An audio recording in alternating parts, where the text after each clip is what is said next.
Welcome to the Wingman Show. My name is Drew Brown, and my wingman, my man, the number one guy I know, Dr. Paul Thompson. What's up, brother?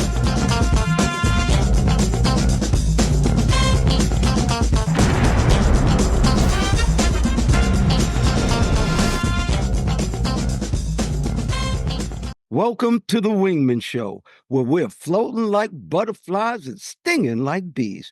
Rumble, you two badass jet pilots, rumble. Welcome to the Wingman Show. My name is Commander Drew Brown. That other badass jet pilot is my friend, the guy who watches my six, my main man, Dr. Paul Thompson. How are you, brother Paul? I'm very good, Commander Drew. It's very good to see you today. You're looking chipper and happy as usual, and I'm ready for the show. Well, that's great. Well, how about we start off with a really cool quote? You don't need anyone's permission to stand up for something, no matter what it is. That's by Madonna Thunder Hawk. Once again, you don't need anyone's permission to stand up for something, no matter what it is. And when we saw Madonna Thunder Hawk, we thought maybe Madonna and the Road Warriors had a kid, and it was called Madonna Thunder Hawk. Yeah, that's an old wrestling reference for folks that may not know wrestling in the 80s. It was what was it? The Road Warriors was a tag team wrestling group. One was Hawk and the other, I forgot the other name. They never lost.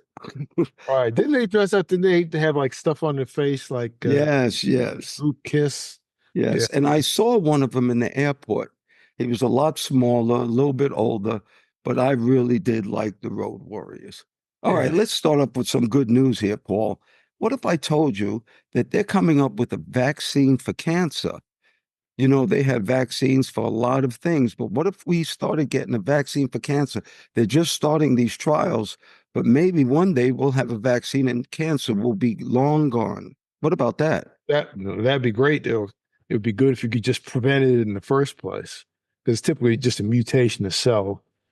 Because there's so many different kinds of cancers, types of cancers I've never heard of, and it's heartbreaking to see, kids in these hospitals, St. Jude's or whatever, that have all these, what I call exotic types of cancers that seem to be from our environment. Because how does a 3 or 4 year old get cancer? Well, like you said, a lot of it comes from the foods we're eating, a lot of it comes from the environment, and usually vaccines are for infection. But these are mutated cells they're now going after that produce a protein that these vaccines are going to try to really stop. So how about some more good news? I'm a diabetic, so I have type 2 diabetes. I've had it for a while. I watch my diet very well. My blood sugars are good. My A1C is good. And I was taking metformin, and I was so happy to tell my doctor, hey, can I get off this metformin? And guess what he told me? He said, no. How about if I told you metformin is not just for diabetes, but it can actually give you longevity in life. But what's more important, it can give you a long health span. So it's not that you just want to be older in life, you want to be healthy for a long period of time. Metformin might be the new wonder drug, Paul. Isn't it kind of interesting that some of these drugs have side effects that are positive side effects, things you wouldn't think of. Normally it's, oh, this will happen and you get a little of this. Side effects include, because when they give the I call it the Weasley descriptions at the very end, side effects include, and they list a laundry list of things: your depression, suicide, and suicide. I just have toenail fungus. Well, anyway, it's not that bad. It's not that bad. Put some socks on. We're not going to go crazy with, but there are some positive side effects you can have with some medications, and that's good news. Yeah, I remember when they had this pill on television that would grow hair, but pregnant women could not touch it. How about this? I don't think I'm putting that in my gut. Yeah, yeah, I'd rather be bald. right. Exactly. All right. So, you know where I went to college? I went to college in the wonderful town of New Orleans. And the reason I went there is because I got a full scholarship there. I turned down all my scholarships and offers to Harvard and Yale, which are not true. But I went to school in the South. Well, what if I told you, Dr. P, that sorry, Harvard, everyone wants to now go to college in the South. And there's a big reason for that. They're watching football, they're seeing this college life that is so much fun. You know, growing up in New York, you and I, we didn't even know they had college football, college basketball, because we were always inundated with our pro teams. Well, college football is very, very big. And I didn't learn that until I came down south. But the reason they really want to do this, it's half as expensive to go to some of these schools. And Vanderbilt and Georgia Tech, they're like Harvard in the South. Don't you think that's pretty cool coming to college in the South and having some fun? Yeah, yeah. At Georgia Tech, I've met a number of folks from all over the world, really, from the West Coast, the Northeast. You know, it's because some of these southern schools are in big cities, and there's a lot of stuff to do, and you can save a lot of money. And one of the bigger things is the winters are not going to be that harsh. If they get snow, it's almost a natural disaster. Just a forecast of snow freaks people out. You know, It's let very alone true. real snow. So sometimes, you know, there's some winter hassles that you can actually avoid.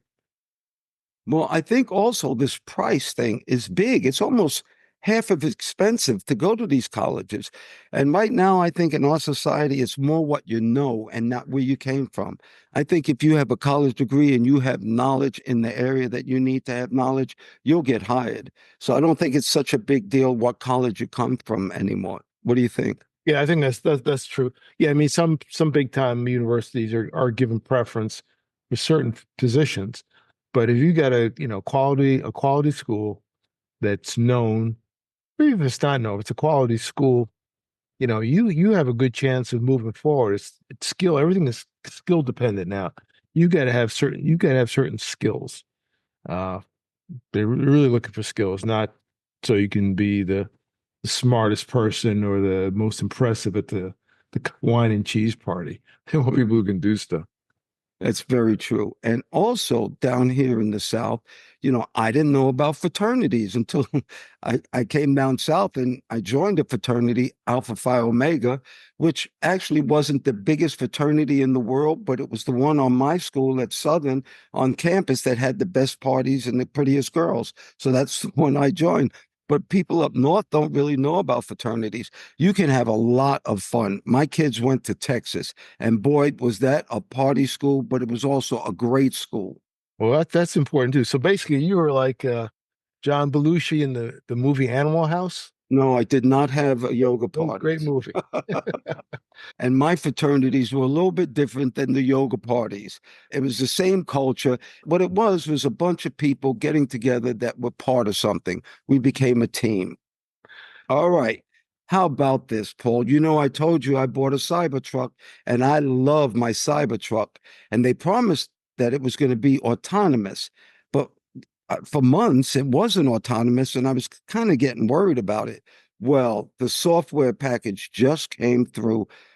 Dr. Paul, I have an autonomous vehicle that I can put in your address, and this bad boy will take me there. It'll make the lane changes, it'll go the correct speed, it will do everything, direct me right to your house. And let me tell you, it was one of the freakiest things I've ever seen.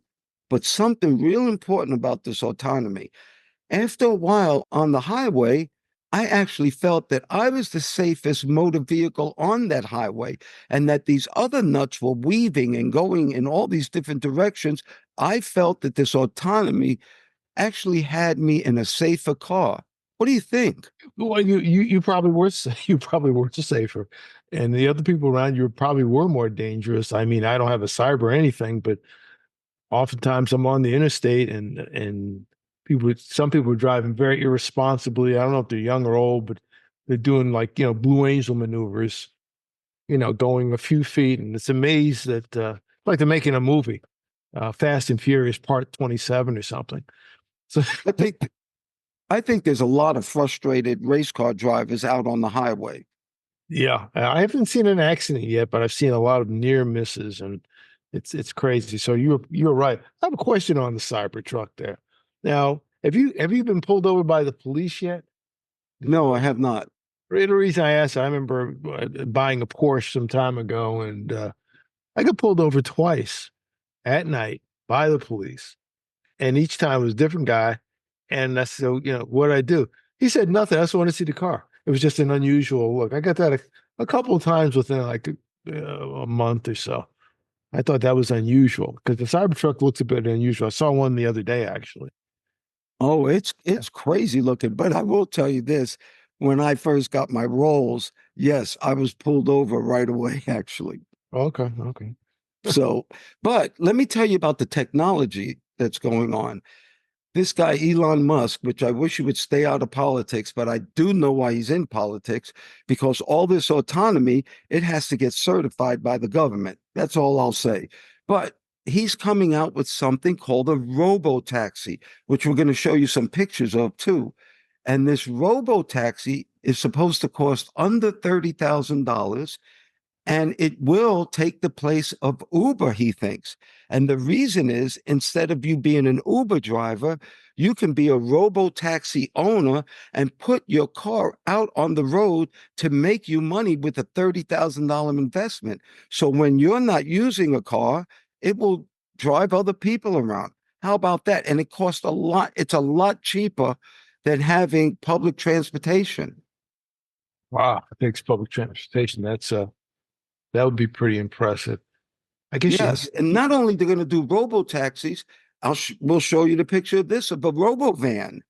So this Tesla is really coming now. Even let me add this: they're going to have robots that cost about $30,000. That's going to be able to cut your grass. How about that? Oh, really? I Or think your coffee.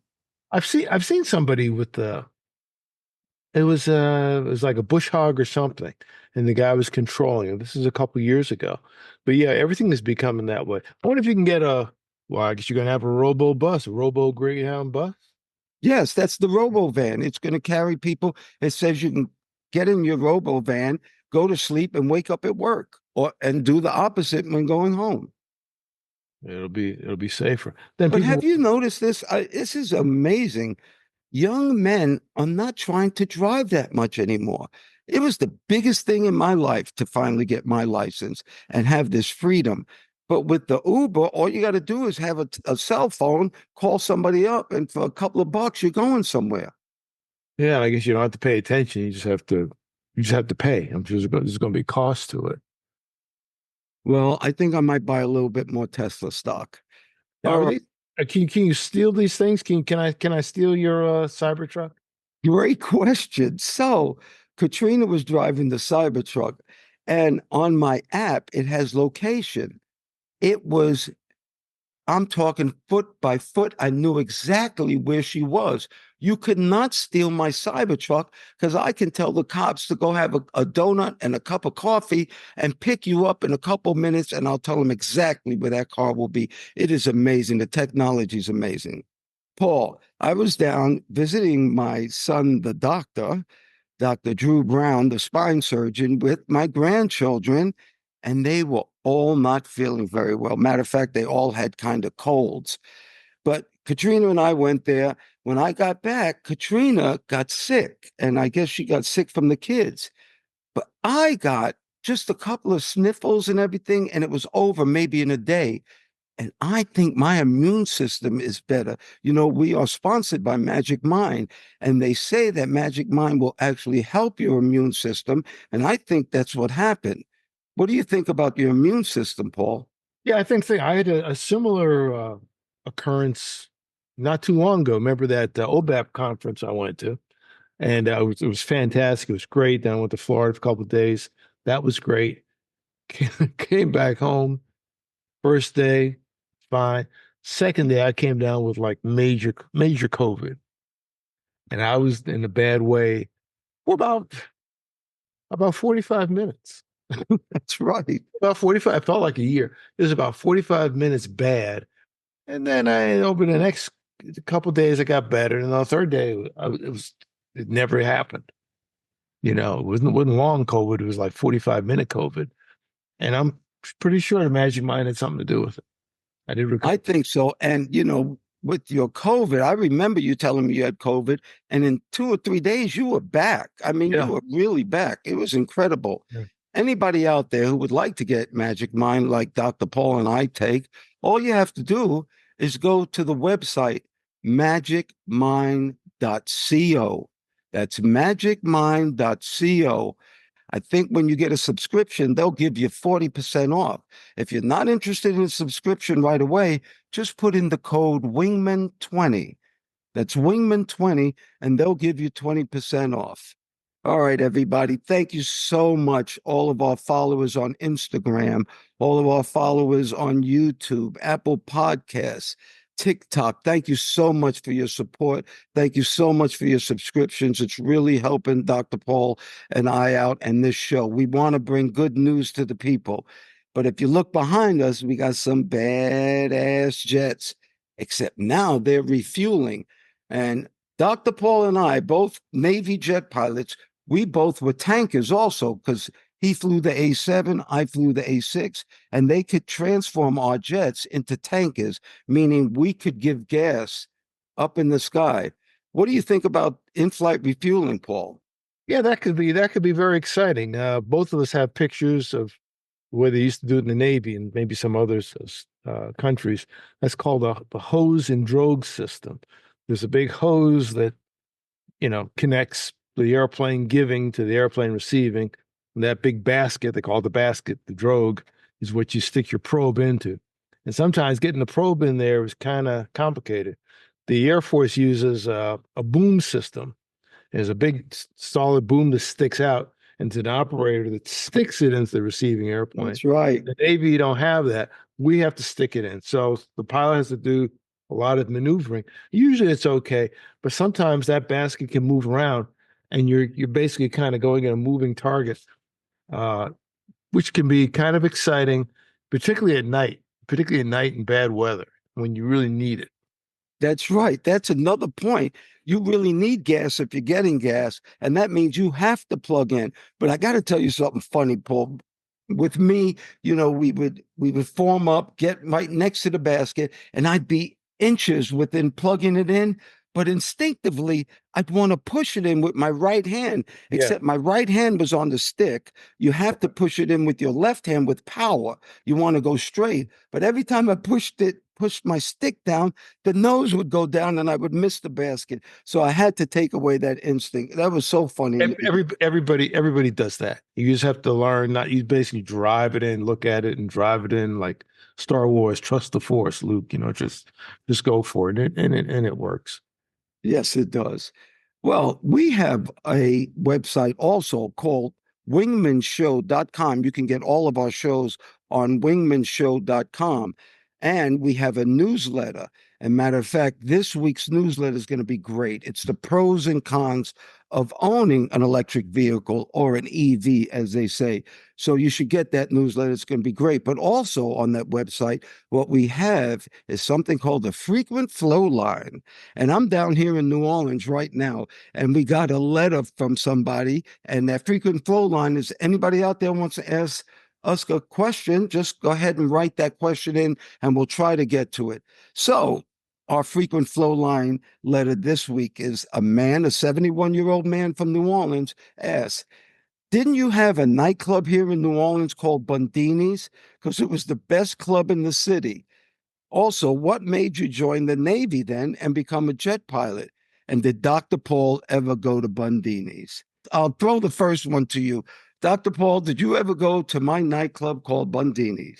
No, I never even heard about it until I read about it in your first book, first book, You Gotta Believe. That's the first time I saw that.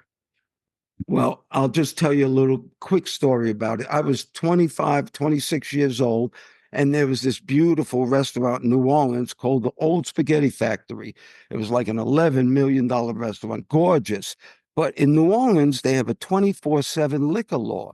So I came up with the idea of renting out this restaurant from midnight to dawn just on Friday and Saturday nights. I didn't have much money, but I worked a deal with this guy that I would receive the door money. And back then, you didn't even have to pay to go into clubs. I'd receive the door money and he would receive the bar money.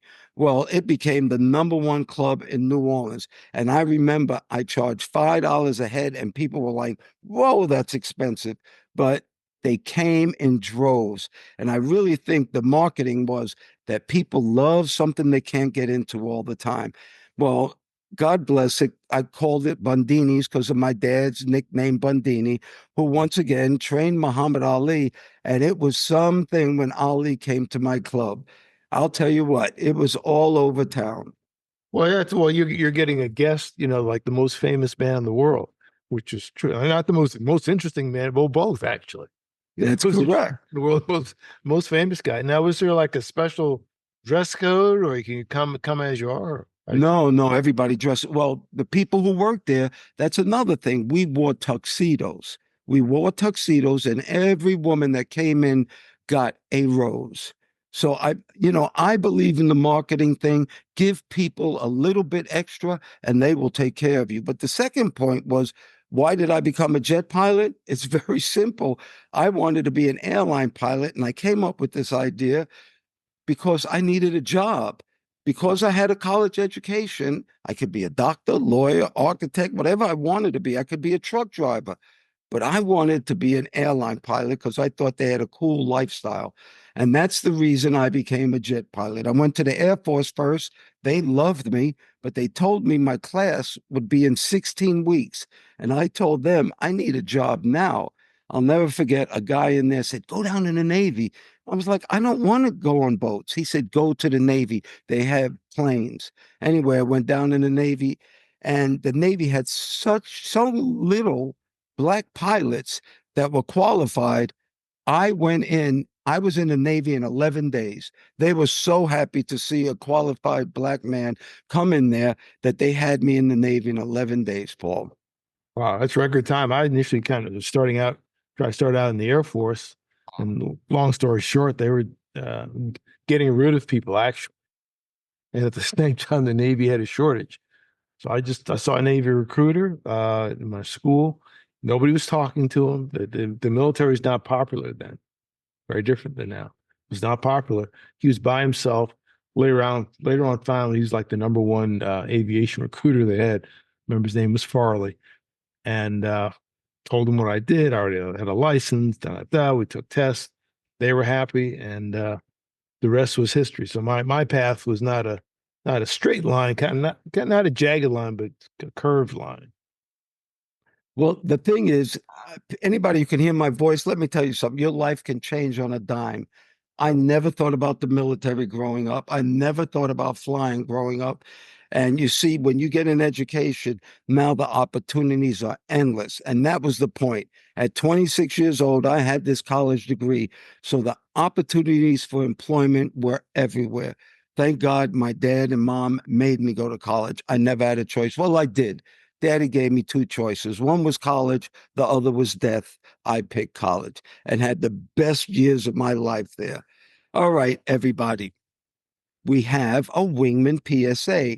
Now, I don't have my little megahorn here, so I'll try to make it up like this. The Wingman PSA for today is from the 11 Facts in Life. Fact number 2: live life to the fullest. The goal is a long, healthy, and happy life. Once again, live life to the fullest. The goal is a long, healthy, and happy life. And Paul, I believe in that so much. I believe that you need to work hard so you can be happy, because I think that's the ultimate, being a happy human being on this planet. What do you think? I think so too. Live long and do the right things. Hence, earlier we're talking about pills coming out, things to extend life, extend the quality of life. That's what it's about. Do the best you can. Have some fun. Don't go too crazy. But the point is to be around for a while, because sometimes we leave this earth unexpectedly very quickly. So don't take too much. Don't take too much for granted. Have fun, but try to keep your arrogance in check. And, we talked about a long, healthy, and happy life. Well, this magic mind that we take, they have a bunch of ingredients, and one of them is vitamin D. And, I'd like to talk a little bit about vitamin D. Did you know that vitamin D, it fights diseases, they can regulate mood and actually reduce depression, and it even maybe supports some weight loss. But this vitamin D, we talked about it a long time ago. My mom, Rhoda, would always tell me to stand up in front of the sun, put your hands up, look at the sky, and recharge your batteries. Mhm. So my son and my daughter Taryn Christine Brown, who's general counsel here in New Orleans, she told me the other day, "Come on, Dad, let's just stop and recharge our batteries." And that's what I did. And the sun gives you your best vitamin D. What do you think about vitamin D, Paul? Yeah, vitamin D, and boy, you got a lot of batteries to recharge. You got the car, you got this, you got that, and you got yourself. Yeah, so my mother used to say the same thing, charge your batteries. And again, people were outside more too, so it didn't need that much of an admonition or a prompting because we were typically outside playing all the time, maybe too much, if anything. Yeah, get out, get outside. Yeah, sunlight's important. That's your best source of vitamin D. And you can get it through salmon and consuming things. I take a vitamin D supplement. Actually, my doctor said, you need that because my blood was tested and I was a little low on it. Then they said, you're really low. And they gave me like a little prescription for like 5 days, a pill. Then after that, go get something and take it. And that was years ago, and it's been fine since then. But I get outside time, a fair amount of outside time, but I supplement it too. People with vitamin D deficiencies, the reason they might have that is that they live in an area with high pollution, or they use sunscreen and not get the full effect of some of the sun, or they spend most of their times indoors. But this is a real important one. Do you know that people who have darker skin actually need more vitamin D because it's harder to get through the melanin? Yeah. And so if you are deficient in vitamin D, like Paul said, there are many foods that will give you vitamin D, or you could take a supplement. I also take a vitamin D supplement because I want a long, healthy, and happy life. Yeah. Yeah. Mine is chewable, tastes great. Not a big deal. Chewable and tastes great, less filling. Yes, right. Well, guess what? You want that magic mind that has that vitamin D in it. All you have to do is go to magicmind.co. That's magicmind.co. And if you put in the code Wingman20, you'll get 20% off. Better than that, if you get a subscription, I think they'll give you 40% off. So that's magicmind.co. All right, now it's time for the gouge. How about 3 exercises that will relieve depression? You know what they are, Paul? No, tell me. I don't want to. Can I guess? You can guess. Let's guess. Okay, I'm going to say because I like the same move. Uh, Running might be too aggressive for some. I'm going to say walking, lifting weights, swimming. Very close. And swimming's great. But they're saying walking or running, definitely lifting weights. And that has been, I'm going to tell you right now, that is shown to be one of the best exercises you can do. And that's resistance, strength training. And the other one is yoga or stretching. If you do those 3 exercises, they're saying that depression might go away. All right, everybody, the name of our show is called The Wingman Show. And that's because we talk about people who help others. Dr. Paul has a great wingman, an amazing story for you right now. Tell us about it. Yeah, this is a real story. Well, Commander Drew, do you remember the Miracle on the Hudson? Yes, I do. Okay, for those who don't, there was a Miracle on the Hudson. Was in when an American Airlines flight took off from LaGuardia Airport in 2009 and hit a flock of seagulls unexpectedly, lost both engines, and successfully landed in the Hudson River. Everybody survived. There were just a few injuries, but they call it the Miracle on the Hudson. It was a miracle because one, he pulled it off. Two, it happened in daylight, perfect conditions. Well, there's another miracle. It wasn't on the Hudson, but this was in California. This is in Bakersfield, California. And it's a case of a passenger in a Beechcraft King Air 90, which is a turboprop airplane, complicated airplane, a formal airplane. And the pilot became incapacitated. And the passenger with no flight experience successfully landed the airplane. Wow. This is an example of things that we can do. We don't realize what our capabilities are. Uh, as I always say, you have to be trainable.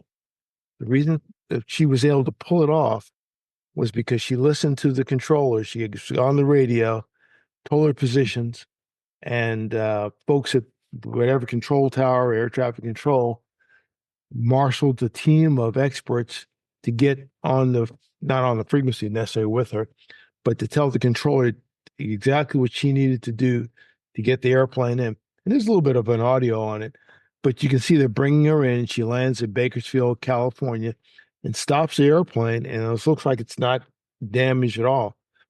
It's a successful story, but it does not have a happy ending because the pilot was her husband, and he later died after going to the hospital. He died from cardiac arrest. So essentially, he suffered a heart attack, and she was able to take over with no previous flight experience and successfully land a complicated airplane. Well, I'll tell you, Paul, I think it did have a successful ending, and that's because she didn't die also, which would have been tragic. Just imagine that, Paul. It took us a long time to learn how to fly. This lady actually landed a twin engine airplane with no flight experience. What a miracle, like you said, it is. Yeah, very much so. Very much so. All right, everybody. Thank you so much for listening to us, for watching us. And I will tell all of you this, if you can hear my voice, anything that you think is beautiful, anything that is important to you, and especially anything that makes you happy, may you have that today and forever. I pray for peace.